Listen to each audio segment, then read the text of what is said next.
ദൈവത്തിൻ്റെ അതിപരിശുദ്ധമായ നാമം വാഴ്ത്തപ്പെടുമാറാകട്ടെ.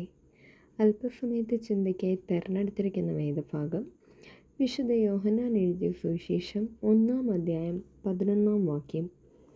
അവൻ സ്വന്തത്തിലേക്ക് വന്നു, സ്വന്തമായവരോ അവനെ കൈക്കൊണ്ടില്ല. പ്രിയ സഹോദരങ്ങളെ, ഈ വചനം നാം ധ്യാനിക്കുമ്പോൾ ഇതിലൊരു വലിയ സത്യവും ഒരു ദുഃഖവും ഒളിഞ്ഞിരിക്കുന്നുണ്ട്. ദൈവത്തിൻ്റെ പുത്രനായ യേശു ഈ ലോകത്തിലേക്ക് വന്നു. അവൻ തൻ്റെ സ്വന്തം ജനങ്ങളായ ഇസ്രായേലിയരുടെ ഇടയിലേക്ക് വന്നു. അവരെ രക്ഷിക്കാനും അവർക്ക് നിത്യജീവൻ നൽകാനും അവരുടെ പാപങ്ങളെ നീക്കുവാനും വേണ്ടിയിട്ടാണ് യേശു വന്നത്. പക്ഷേ ദുഃഖകരമെന്ന് പറയുമ്പോൾ, കർത്താവ് വന്നപ്പോൾ പലരും അവനെ തിരിച്ചറിഞ്ഞില്ല, അവനെ സ്വീകരിച്ചില്ല. അവരുടെ മുന്നിൽ രക്ഷകൻ നിന്നിട്ടും അവർ അവനെ നിരസിച്ചു. ഈ വചനം നമ്മോടും ഒരു ചോദ്യം ചോദിക്കുന്നുണ്ട്.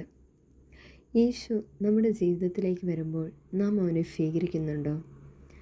അല്ലെങ്കിൽ നമ്മുടെ തിരക്കുകൾ, അഭിമാനം, പാപങ്ങൾ ഇവ കാരണം നാം അവനെ അകറ്റുന്നുണ്ടോ?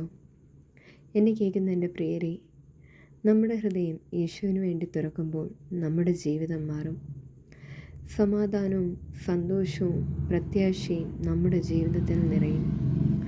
ഇന്ന് തന്നെ നമുക്ക് തീരുമാനമെടുക്കുവാനായിട്ട് സാധിക്കണം. യേശുവിനെ നമ്മുടെ ഹൃദയത്തിലേക്ക് നമുക്ക് സ്വാഗതം ചെയ്യുവാനായിട്ട് സാധിക്കണം.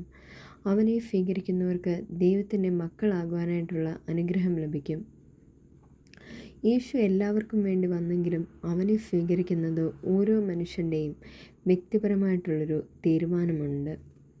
യേശു നമ്മുടെ ജീവിതത്തിലേക്ക് വരുമ്പോൾ നാം അവനെ സ്വീകരിക്കുവാനായിട്ട് തയ്യാറാവണം. ദൈവം അയച്ച രക്ഷകനാണ് സ്വന്തം ജനങ്ങളുടെ ഇടയിലേക്ക് വന്നത്. അവൻ നമ്മളിലേക്ക് വരുമ്പോൾ നമ്മൾക്ക് അവനെ ചേർത്ത് പിടിക്കുവാനും അവനെ അംഗീകരിക്കാനും അവനെ ദൈവം തമ്പുരാനായിട്ട് വിശ്വസിക്കാനും നമ്മളെ കൊണ്ട് സാധിക്കണം. യേശു നമ്മുടെ ജീവിതത്തിലേക്ക് വരുമ്പോൾ നമുക്കുണ്ടായ പ്രയാസങ്ങളും കഷ്ടങ്ങളുമെല്ലാം അവിടുന്ന് പാടെ മായ്ക്കുവാനായിട്ട് കർത്താവിന് കഴിയും. ഈ വചനത്താൽ ദൈവം നമ്മേവരെയും അനുഗ്രഹിക്കട്ടെ എന്ന് പ്രാർത്ഥിച്ചുകൊണ്ട് നിർത്തുന്നു. ആമേൻ.